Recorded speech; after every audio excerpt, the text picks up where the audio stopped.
Assalamualaikum warahmatullahi wabarakatuh. Kami dari kelompok 4 mata kuliah genre teks bahasa Indonesia ingin melakukan tugas wawancara yaitu mengenai teks hoaks. Anggota kami yaitu Indah Permatasari dengan NIM 23016016, Rifa Amelia Putri 23016037, Zahwa Sisifa 2301630, Sucinda Lestari dengan NIM 23016048, Camelia Deres dengan NIM 23016141, Reva Safitri dengan NIM 23016107. selamat menyaksikan. Halo Kak, boleh tanya-tanya sebentar? Boleh. Apa pendapat Kakak tentang penyebaran hoaks belakangan ini? Karena sangat berbahaya, terus juga hoax juga semakin berkembang karena kita bisa lihat zaman modern, jadi makin banyak orang yang dengan mudah menyebarkan hoax dan itu sangat banyak merugikan orang lain. Menurut Kakak, dampak apa dari hoaks ini, Kak?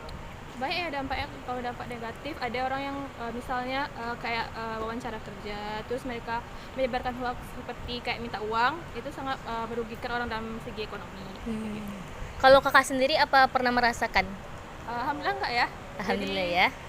karena kita tuh harus aware sama sosial media dan juga berita-berita yang mudah untuk masuk orang lain gitu kan.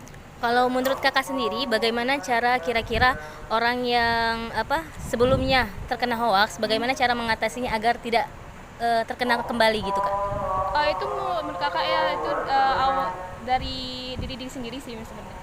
Jadi kita tuh harus banyak-banyak belajar, juga banyak-banyak membaca gitu, dan juga nggak mudah terhasut dengan berita-berita dalam bidang ekonomi atau politik gitu kan. Apalagi apalagi mahasiswa ya, harus disaring gitu ya, Kak? Harus disaring gitu. Jangan menyebarkan hoax juga gitu. Oke, terima kasih banyak, Kak. Sama-sama. Selamat siang Kak. Iya, selamat siang. Di sini saya akan menanyakan perihal tentang beberapa hoaks. Jadi yang pertama, mengapa hoaks menjadi hal yang sangat serius untuk saat sekarang ini?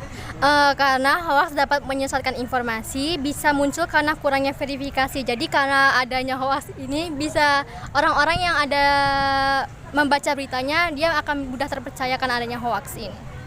Jadi apa dampak dari penyebaran hoaks ini Kak? Dampaknya dapat disignifikan, dapat menciptakan ketidakpercayaan masyarakat dan bahkan menyebabkan keamanan dari seseorang yang telah membaca informasi tersebut atau isu-isu yang udah tersebar tersebut.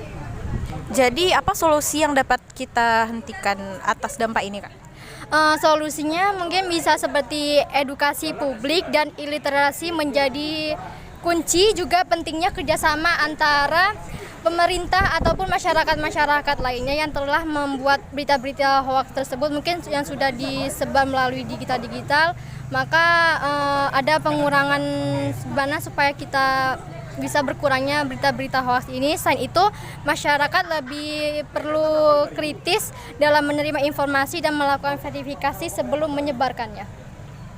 Terima kasih atas pandangan dari kakak. Semoga solusi-solusi yang kakak sampaikan tadi dapat membantu mengatasi masalah-masalah hoaks yang ada pada saat sekarang ini. Iya, terima kasih. Semoga kita bersama-sama bisa mencegah adanya berita-berita hoaks yang datang ini ya. Terima kasih kak. Sama. Assalamualaikum Bapak. Waalaikumsalam warahmatullahi wabarakatuh. Sebelumnya terima kasih telah menyempatkan waktunya. Kami dari BP23 Prodi Pendidikan Bahasa dan Sastra Indonesia ingin melakukan tugas wawancara mengenai teks hoaks. Menurut Bapak, bagaimana pendapat Bapak tentang hoaks yang beredar di belakang ini? Ya mungkin seperti yang pernah kita dengar ya, ada beberapa bulan ini kan ada terdengar isu tentang LGBT merajalela di lingkungan kampus UNP kita ini kan. Mungkin kita nggak tahu sih apa itu benar terjadi atau hanya sekedar isu belaka. Jadi mungkin ya seperti yang pernah kita dengar juga, bahwasanya mungkin banyaklah yang kayak mahasiswa atau orang luar beranggapan istilahnya UNP memelihara lah istilahnya yang namanya LGBT. Jadi mungkin ada beberapa pertanyaan-pertanyaan kayak yang lain. Mengapa sih itu terjadi? Apa alasannya, tujuannya? Apakah benar itu terjadi di lingkungan UMP? Terus kenapa kok baru hari ini, misalnya kan baru ini isunya tuh baru beredar. Sementara ya, isu yang telah terjadi kan udah cukup lama. Nah, terus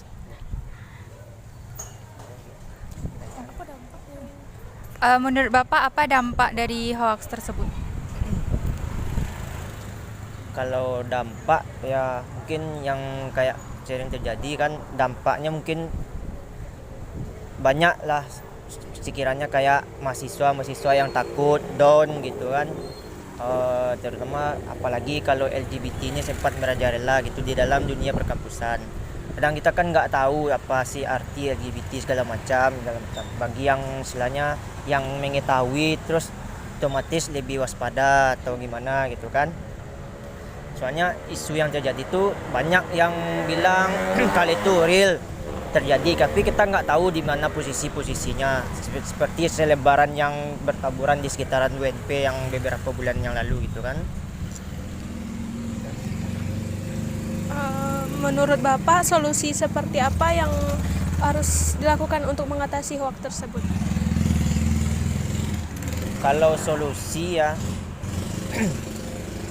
kalau misalnya itu terjadi segera diberantas. Siapa pelakunya atau apakah itu benar-benar hoax. Jadi kalau itu memang terjadi, siapa para pelaku dan yang bermain di dalam lingkungan itu kan diberantas dari pangkal sampai ke akar-akarnya. Dan apabila itu hoax, siapa yang menyebar itu harus ditindaklanjuti berupa peneguran atau kayak apa gitu ya. Seperti tindak lanjutnya, tindak pidananya apa, konsekuensinya apa, di DO dari fakultas atau gimana gitu. Ada tambahan? Mungkin hanya itu saja, Pak. Sebelumnya terima kasih kepada Bapak yang telah mau diwawancarai tentang berita hoax ini. Terima kasih ya Pak sudah mau diwawancarai. Sekian dari kami. Assalamualaikum warahmatullahi wabarakatuh. Terima kasih telah menyaksikan video kami. Cukup sekian dan terima kasih. Assalamualaikum warahmatullahi wabarakatuh. Bye bye.